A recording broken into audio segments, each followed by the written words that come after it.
Genau. Ich glaube, ich wechsle auf Englisch, weil Parisa Jafaris Deutsch ähnlich schlecht ist wie mein Farsi und dann treffen wir uns in der Mitte. Ja, so I switch to English and so welcome. You're all Berlin-based and you're working in different fields. I maybe start with you, Parisa Jafari. You're a sociologist and anthropologist. You work at Freie Universität Berlin, and your focus is, I don't know how to translate in English, it's Katastrophenforschung. So it's the effect of what we see here, climate change related mismanagement, and how it affects the local population.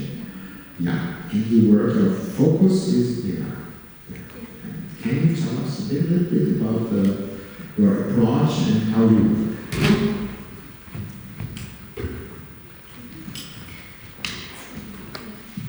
Hello, it's a pleasure to be here and watch the Karoon documentary with you. As Amin just mentioned, my focus is on the socio-political aspects of different disasters like so-called natural disasters, but from the perspective of sociology, everything is socially constructed, and also the impacts of climate change. And as we just watched in the documentary, Karoon is about the drastic consequences of sustainable development policies and purely political agenda in water resource management, and also our exploitation of water resources in Iran, which had drastic consequences on the local communities, natural environments, and always limited water resources in Iran. There are some of these examples of these policies, like dam development in favor of hydroelectric power generation in Iran, because it's one of the main source of power generation in Iran. Around 25% of power comes from hydropower. So dam development is always a conventional policy and also very contested and controversial, as we watch the news. And also the policy of interbasin water transfer in favor of industry sector, and establishment of industries in the regions that always tackle limited water resources because of the arid climate conditions in Europe. And beside of all of these complex constellations, climate change has exacerbating the conditions right now. And it's not just nature and ecosystem of Iran is in very dire conditions, but also the local communities and also the ethnic social groups who have lived for centuries and generations close to the nature and in relation to nature's, their way of living, their worldviews, and all aspects of their lives have shaped and are now witnessing that everything is collapsing. And I would like to just discuss about one of the underlying mechanisms that why this situation is happening and has been happening. It's one of the underlying conditions or processes is also related to how the decisions or water resource management policies have taken in Iran and also in other parts of the world. But in context of Iran, it's always the case that the political agenda, like securing the energy sources and also geopolitical conditions, have become an objective superior over other ends, like preserving preserving environments, like securing environmental water rights of wetlands and rivers, like securing livelihoods of local communities, cultural landscapes. So at the end, the policies and the decisions are in favor of the actors with the powerful agenda, I would say. And the conditions and the consequences of this against the communities and also the nations who are directly affected and are relying on these policies. So in these situations, also because of the political texture structure of Iran, civil society organizations like NGOs who are representing the voice of and interest of environments and also local communities, ethnic social groups are always have taken a backseat because of the restrictions and increasing regulations on them. So the situation is what we are witnessing now. And I would like to just mention that in these situations we need to think about other or alternative ways of reflecting the voice of nature, environment, and also local communities. And I would like to share some of these examples, like participatory practitioner research, which is always involve the local communities and tries to involve and engage diverse perspectives of them, the way they have adapted with the environment, and to find solutions from the communities. And another example would be for collaborative artistic practice, which involves artists and also communities working closely together to find solutions. For example, in the context of ecological art, my friends can speak later about that. That could be not solutions in short term, because we know that we couldn't change the agenda, political agenda in the short term, but in the long term, with this alternative way of reflecting the voice of who are already excluded from the decision making, and to give a voice to them and try to understand the situation from the perspective of who are already affected by this situation. Yeah, thank you so much, Parisa. I guess Ayat and Sahra, you could link into every second sentence she mentioned, so it's good and to have you all here. I mean, your project, what is the title? Sandstorm. Sandstorm, and then there was Gäste. Of course, I knew it, so 1 minute. No, of course it's like this. I just visited it. It's beautiful. It's a beautiful space. You all have the chance to visit it in Moderatorin, Galerie in Köln. And it's a beautiful space. It's a very multi-layered approach you had. I mean, you brought in this immense cultural background of millennia of culture. You went back to the Gilgamesh mythology, and you also attached what you mentioned, so collaboration with the locals and how to change their perspective and how to also use artistic perspectives to add something and not to be distant from them. You brought some pieces. I mean, do you suggest to watch into the visuals you brought, or shall do you like to add something? Yeah?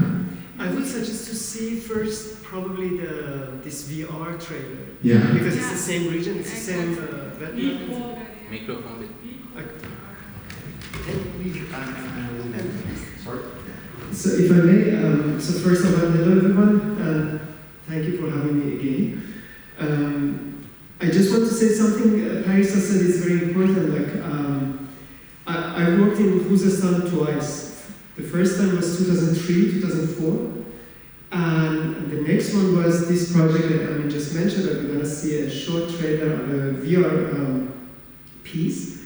that we produced around Burlazin, which is very close to Karoon, it's the same wetland. I just want to say something. So in 2003, when I was working there, I realized how the engineers and the big companies try to convince the local people that basically you don't understand anything.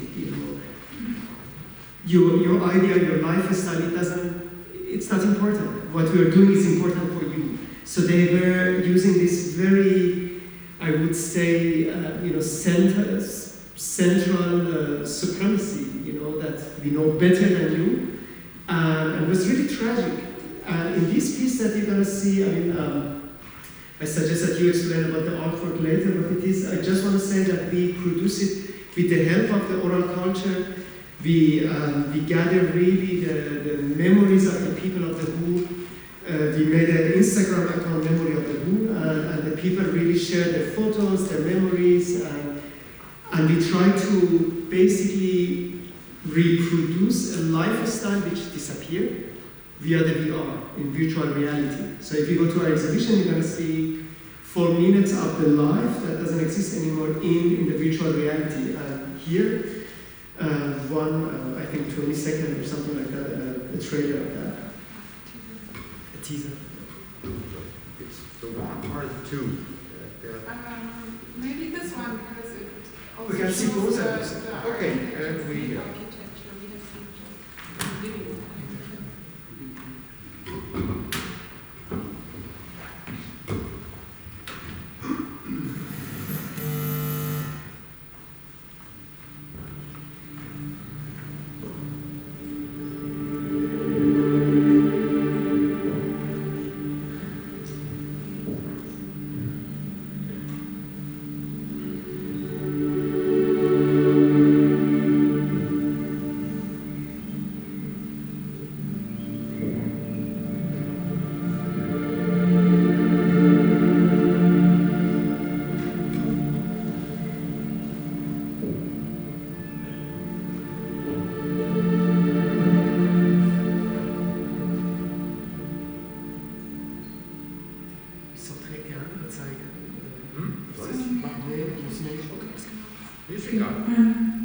Maybe I say something. Hello, thank you, Amin, for inviting me also.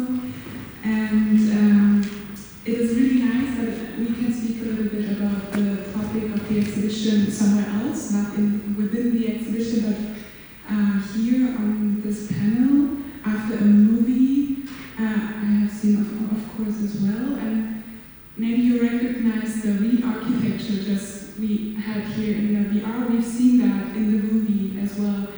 It's used to be very common, now it's not anymore. And I think what Parisa said is completely right, and what art can do. I'm not talking a lot about Iran. I haven't been to Khuzestan, for example, so I cannot say much about it, but what I can say is that I've been in Tehran platforms, Khuzestan, in the VR world, in that what they have created, right? Without traveling there. Traveling right now is also very difficult, as we all know. So what we can do with art, raise awareness, inform, and visualize things for people that cannot travel or don't know, right? Like me, I haven't been in Khuzestan, but I know a little bit now through the VR work. And that's a teaser, that's not the work. In the work, actually you stand on a boat and then you go through the marshlands and you see the buffaloes, you see the architecture. You're on this boat, Al-Mashuf. It's a very common boat, so that's very nice. And unfortunately, this culture is not really present anymore. And what Tehran Platform tried to do is to revive it or to archive it.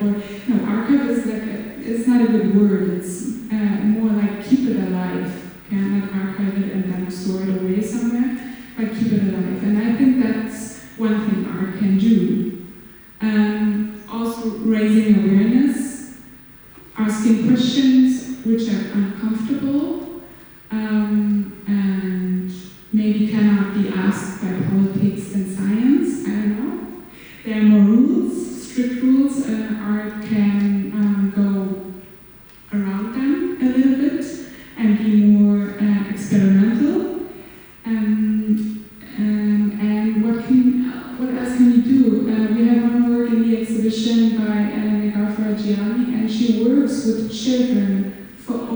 10 years now, and tries to educate them about ecology, plants, and the connection between us as humans and the non-humans, so to plants, basically, and what importance it has to have the connection between humans and plants.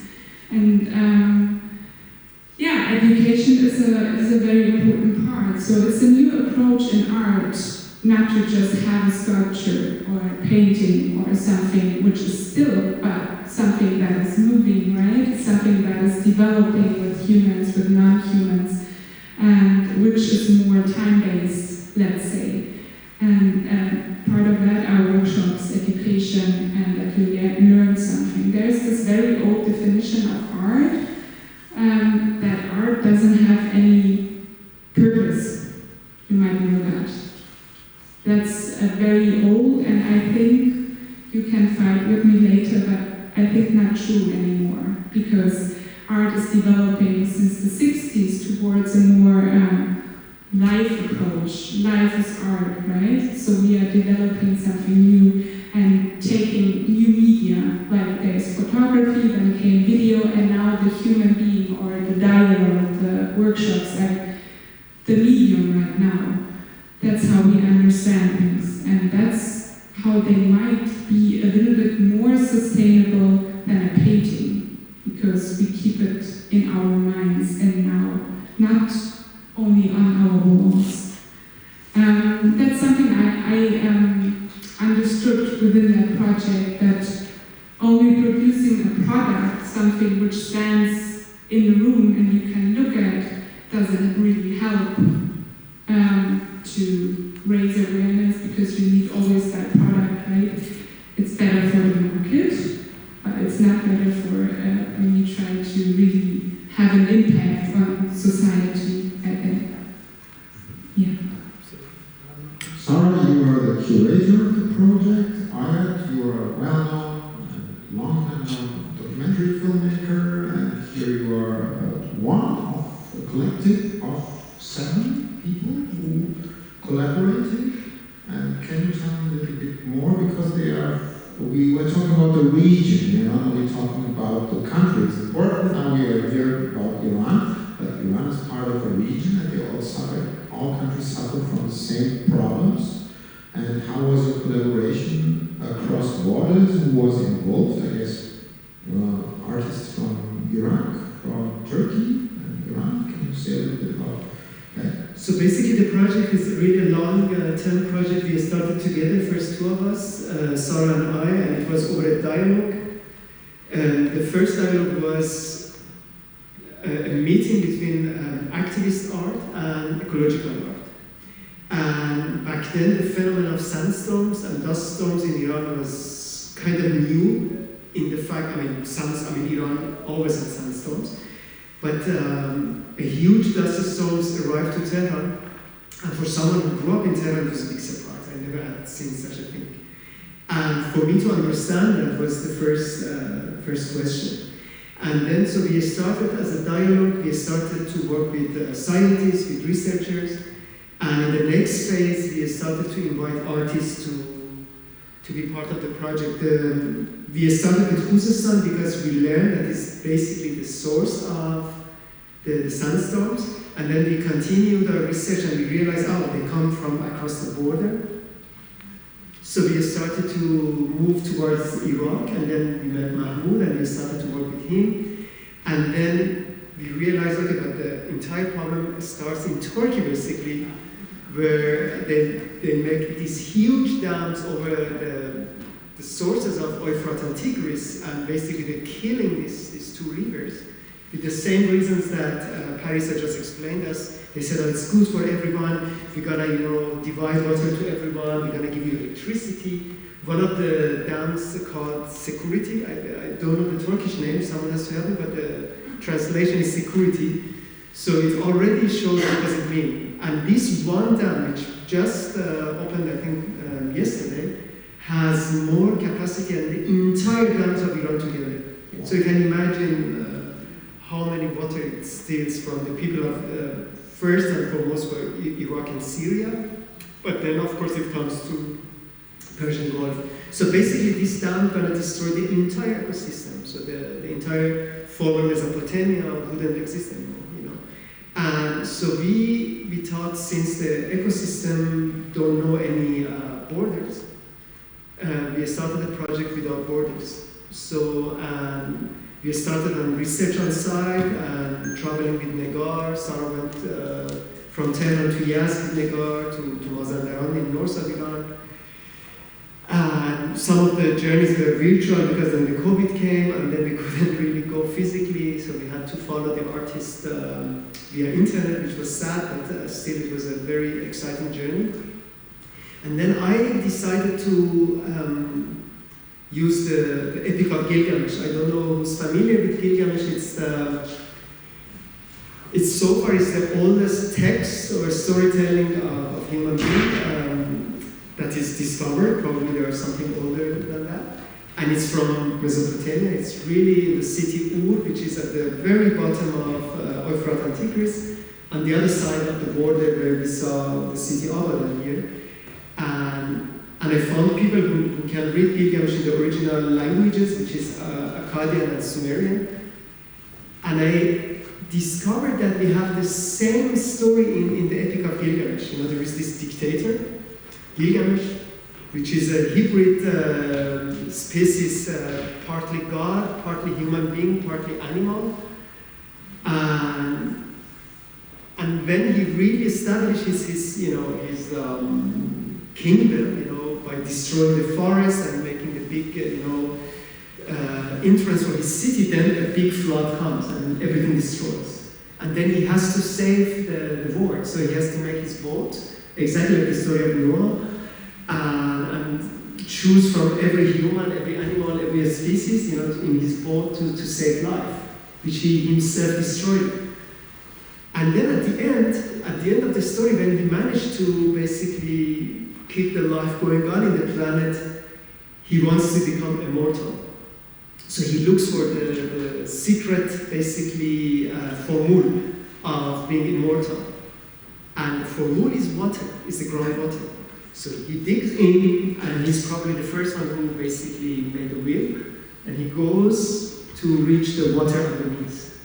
And now what we have, the entire Mesopotamia, Turkey, Iran, Syria, Iraq, and broader region, and now even in the southern Europe, we have this phenomenon of sinkholes.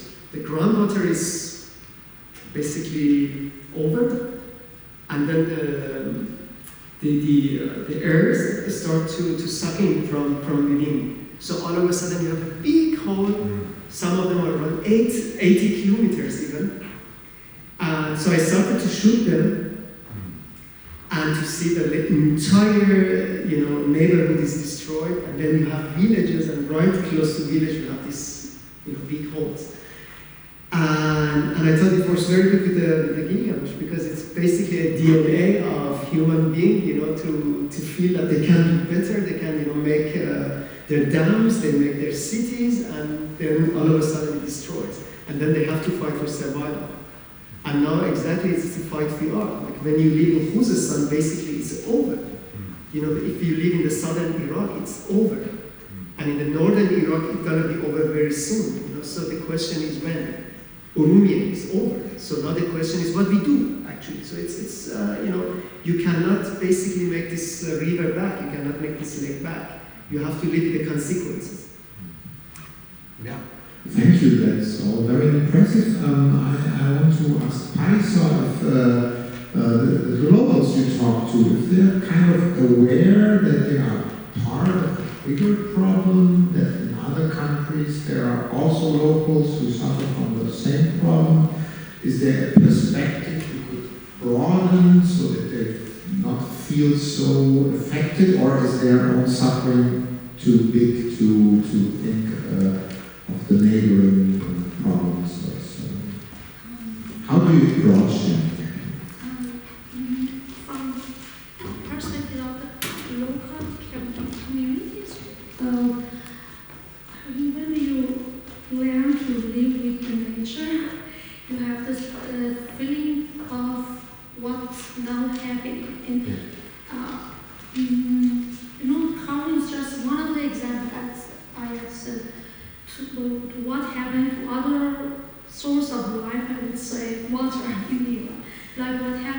Zayandel as well.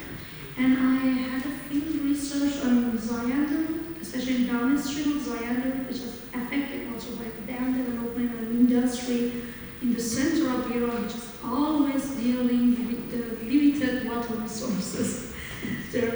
And I interviewed with local farmers, and at some point I was astonished with their awareness of what's going on for their nature and how they initiated some local initiatives and actions and practices to preserve their environments. And right now, local farmers in downstream of Zayandel has been in kind of demonstrate in Isfahan for 1 week right now, because it's the time to have also water for local farmers, but the water is empty, the river is empty. Yeah. And it's so I think that when you talk with the local people, it's not deliberately pointing out the problems from more global or regional perspectives, but they know that it's more than the locally bounded problem for them. And because of that, I think it's very important to have them in very broader spectrum, in dialogue with them, and to try to influence also the discourses and narratives in global scales, in regional and global scales. And I think it's happening because of the emerging initiatives in local scale as well. But it's always difficult, especially in Iran, because of the political conditions. You might heard about the protests that happened last summer in Khuzestan, especially. The Karoon documentary for me was very impressive because now I could navigate different regions, village that I've just heard about. These people came to the streets, especially children, teenagers, to just speak out about their problems. Karoon film in 2018, but the problem is also urgent. And as Ayat mentioned, the damage has been already done. And it's a very dramatic situation. It's very imperative to see the problems also from local level to national, regional, and global level, because ecosystem nature doesn't know the borders. Just think if you have a comment or a question, I will come up to you and you can ask in German, Farsi, any language understands. I have just one question for you, Parisa. You said it's time that that the voices are heard, but that I always have the feeling that they're not really seen because they're looked down on, right? Because it's just someone not from university, so there's a division between university science or knowledge and civil science and knowledge. Can you maybe see, you're saying it's changing a little bit, that civil science as a knowledge, what we collect, for example, right, in our art projects, and which is a very fruitful source for knowledge. Can you see this knowledge entering in university science?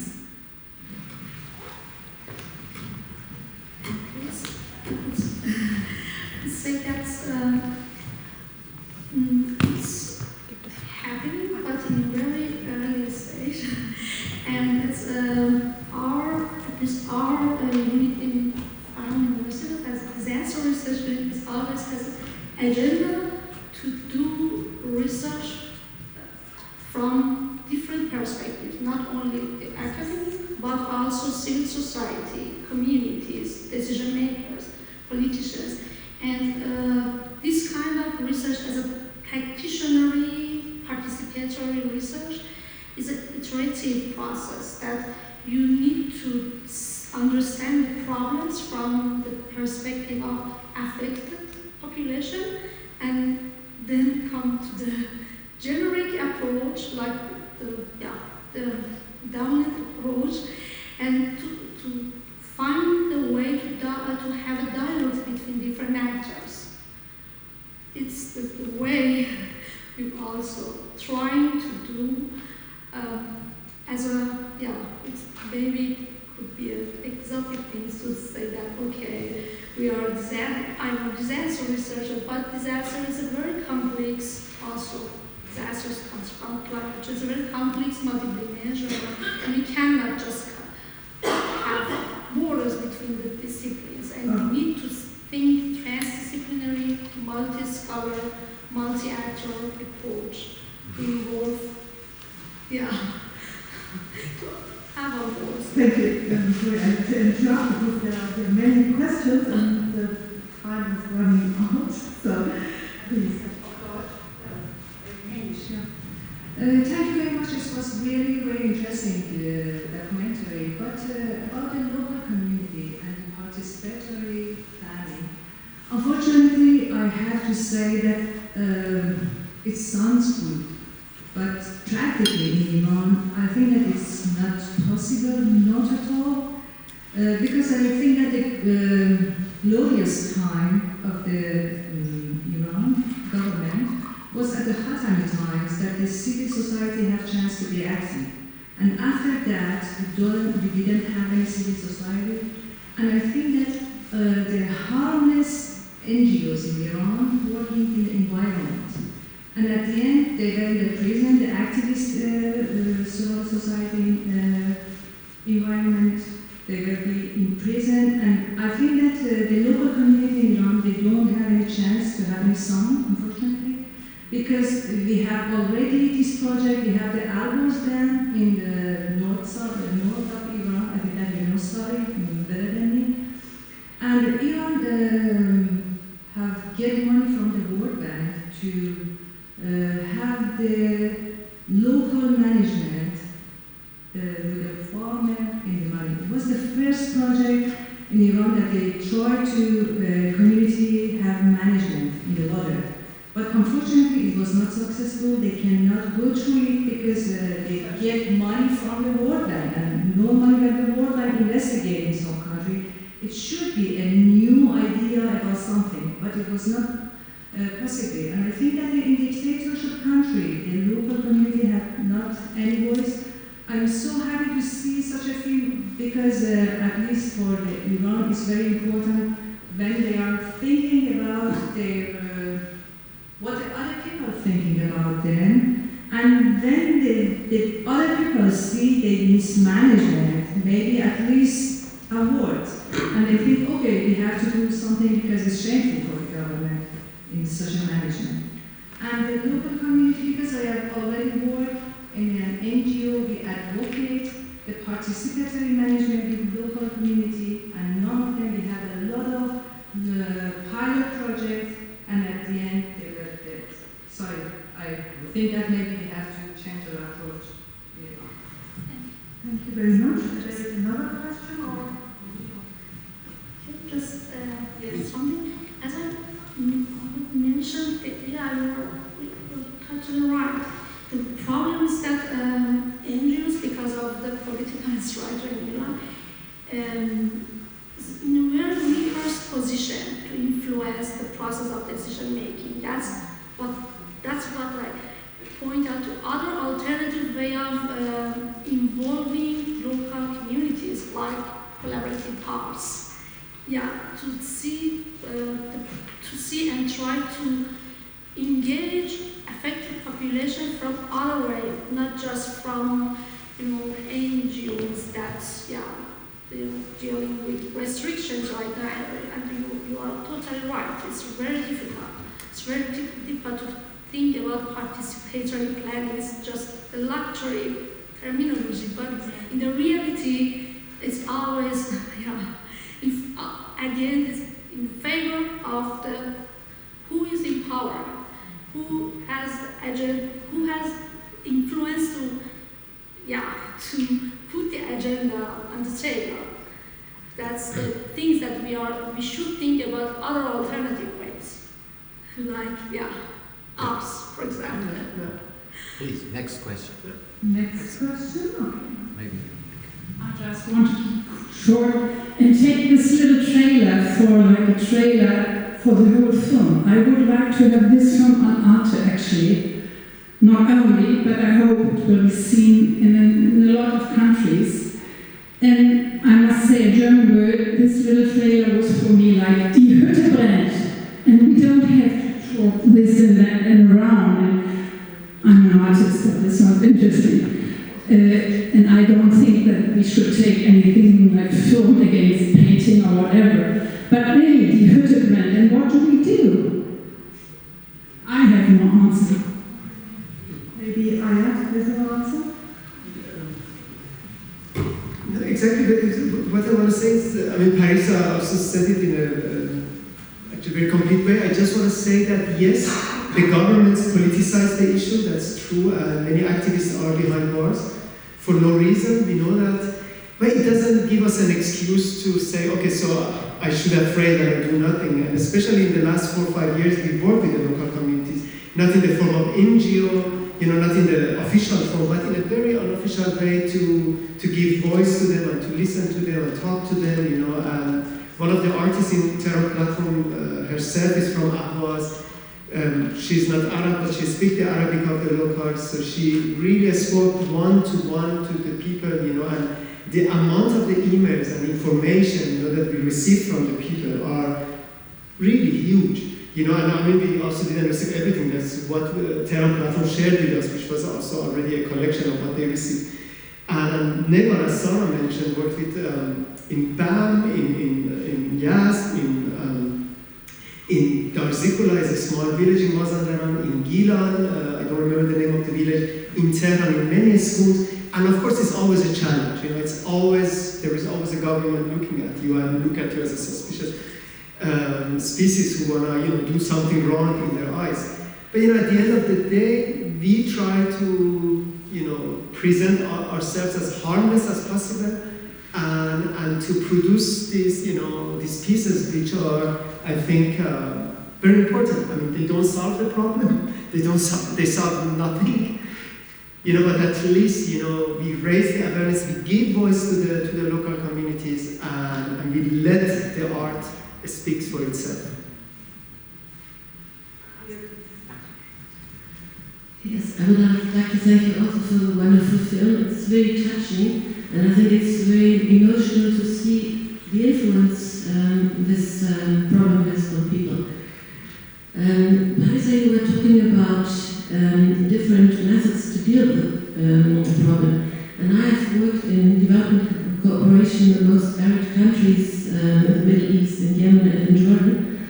And we had quite good cooperation with religious authorities because the preservation of environment and creation is something that might also appeal to a government which calls itself Islamic. What is your view?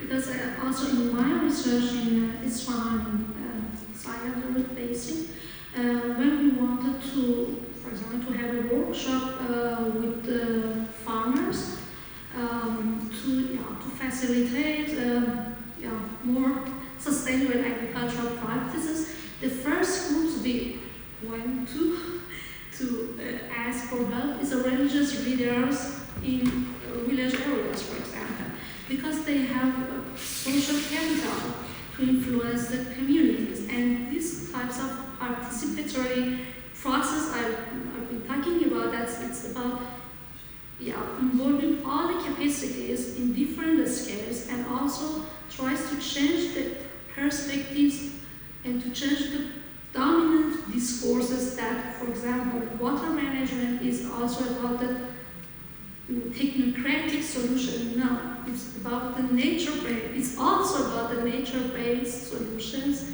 Innovations comes from the communities, come from their practice.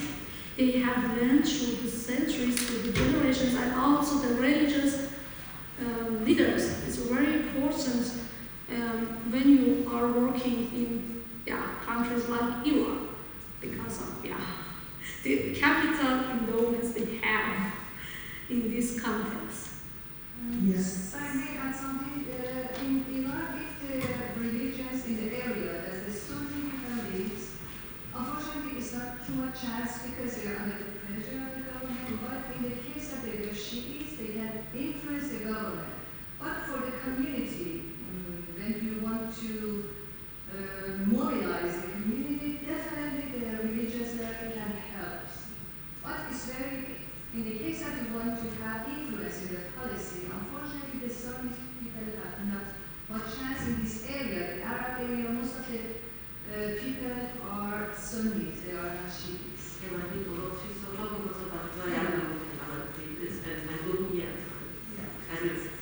Okay, vielleicht hat Herr Jafari eine Antwort.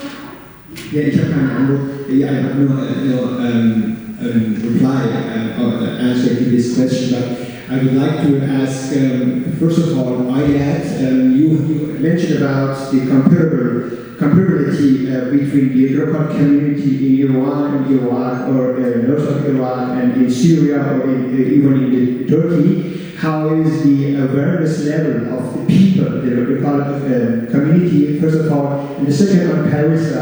I appreciate what they're doing in Berlin and in FO University, but I would like to know if is there a relationship to the Iranian universities in this area, the kind of approaching the problem of catastrophal approaching, and if in a conceptual approach from your side in Berlin towards the other region in the world, for example, at the moment in Iran, as in Urumia or in Khuzestan plain, but the other area in this region or all over the world. I mean, is there any universal approach to this problem of the climate change in the moment? Thank you.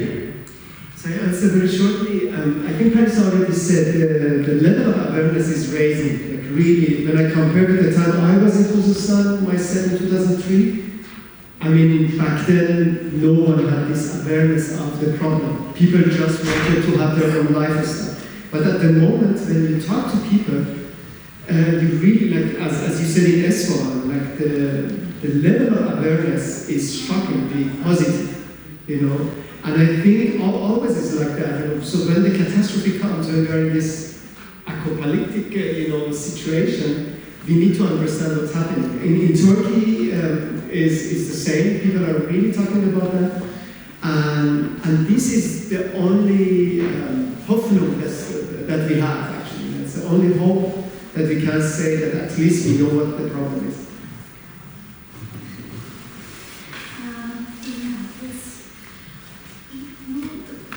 Involvement of the voices of the affected is not about the giving of the generic approach that can help us to deal with the climate change impact specifically, because it's only about having their voice and their worldviews as well, because there is always a gap between generic approach in global, Western global discourses and local level of, in local levels, basically.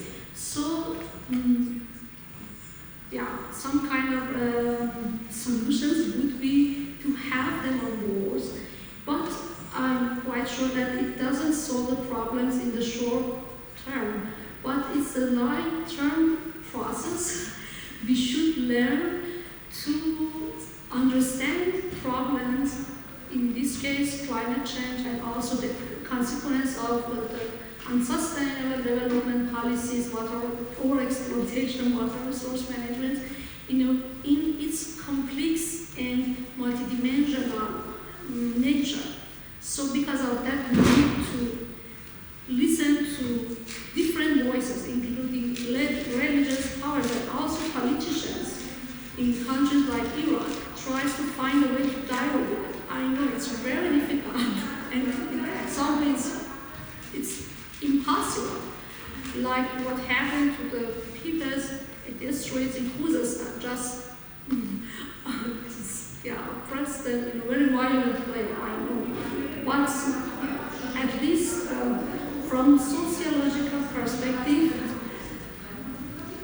we need this approach to deconstruct this prevalent perspectives that only politicians can solve the problems and only the most powerful agents can be on board to deal with the problems. Thank you, Parisa Jafari. Thank you for your passion and engagement. Thank you for your patience. Thank you, Ayat and Sahra.